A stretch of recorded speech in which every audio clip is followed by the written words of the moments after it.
नमस्कार। आज हम हिंदी व्याकरण में सर्वनाम पर चर्चा करते हैं। सर्वनाम की परिभाषा में संज्ञा शब्दों के स्थान पर प्रयुक्त किए जाने वाले शब्दों को सर्वनाम कहते हैं। जैसा कि नाम से ही स्पष्ट है, सर्वनाम। सर्व यानी सभी, नाम यानी कि सब का नाम, अर्थात वो शब्द जिनका उपयोग संज्ञा शब्दों के स्थान पर होता हो, इसलिए कि संज्ञा शब्दों की पुनरावृत्ति नहीं हो। जैसे मैं, तुम, कौन, क्या, यह, वह, उनका, जो, सो, अपना, पराया, कुछ आदि। इसे एक उदाहरण के द्वारा समझने का प्रयास करते हैं। उदाहरण है, एक वाक्य है, गुंजन विद्यालय जाती है, और दूसरा है वह वहां पढ़ती है। यहाँ दो शब्द है, एक है वह और दूसरा है वहां।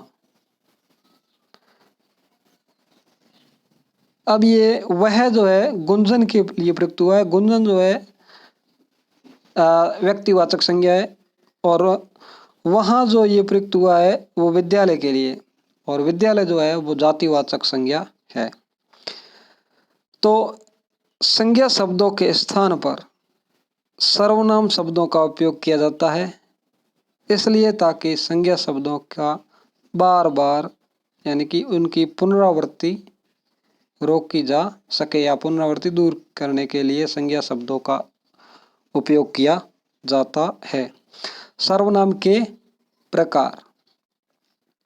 सर्वनाम के प्रकारों में पहला है पुरुषवाचक सर्वनाम, दूसरा है निश्चयवाचक सर्वनाम, तीसरा है अनिश्चयवाचक सर्वनाम, चौथा है प्रश्नवाचक सर्वनाम, पांचवा है संबंधवाचक सर्वनाम, और छठा है निजवाचक सर्वनाम। पुरुषवाचक सर्वनाम के मुख्यतः तीन भेद हैं।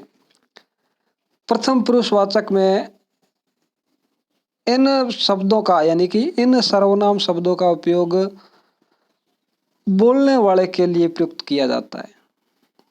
जैसे मैं, मेरा, हमारा, मुझे, हम।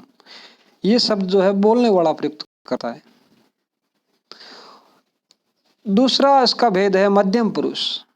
ये जो है सुनने वाले के लिए प्रयुक्त होता है। जैसे तुम, तेरा, आप, आपका, तुम्हें। और तीसरा है उत्तम पुरुषवाचक।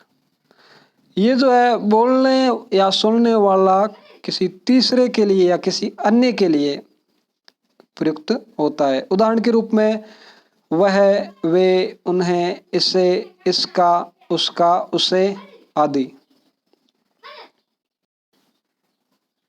सर्वनाम का अगला प्रकार है निश्चयवाचक सर्वनाम।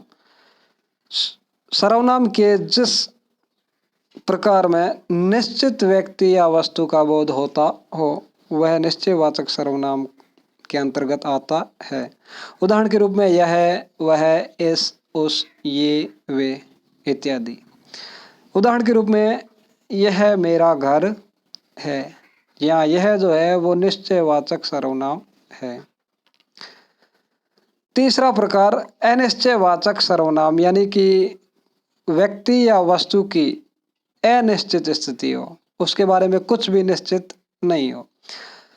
जैसे कोई, कुछ। उदाहरण के रूप में कोई जा रहा है, या निश्चितता नहीं है, तो ये अनिश्चयवाचक सर्वनाम का उदाहरण है। वह कुछ खा रहा है, ये भी अनिश्चयवाचक सर्वनाम का उदाहरण है। सर्वनाम का चौथा प्रकार प्रश्नवाचक सर्वनाम। ये जो है प्रश्न का बोध कराता है। जैसे कौन, क्या, किसकी। उदाहरण के रूप में कौन गा रही है, कौन प्रश्नवाचक है। वह क्या लाया, तो क्या प्रश्नवाचक है। किसकी पुस्तक पढ़ी है, तो यहाँ किसकी जो है प्रश्नवाचक है। ये तीनों जो है प्रश्नवाचक सर्वनाम के उदाहरण है। सर्वनाम का पांचवा प्रकार संबंधवाचक सर्वनाम।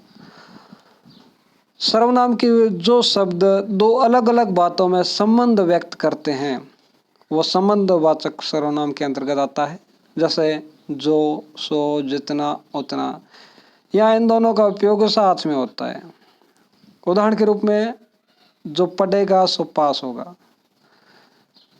दूसरे उदाहरण के रूप में जितना गुड़ डालोगे उतना मीठा होगा। सर्वनाम का छठा भेद, निजवाचक सर्वनाम। यहाँ इस प्रकार में बोलने वाला अर्थात कर्ता इन शब्दों का उपयोग खुद के लिए करता है। उदाहरण के रूप में आप, अपना, स्वयं, खुद।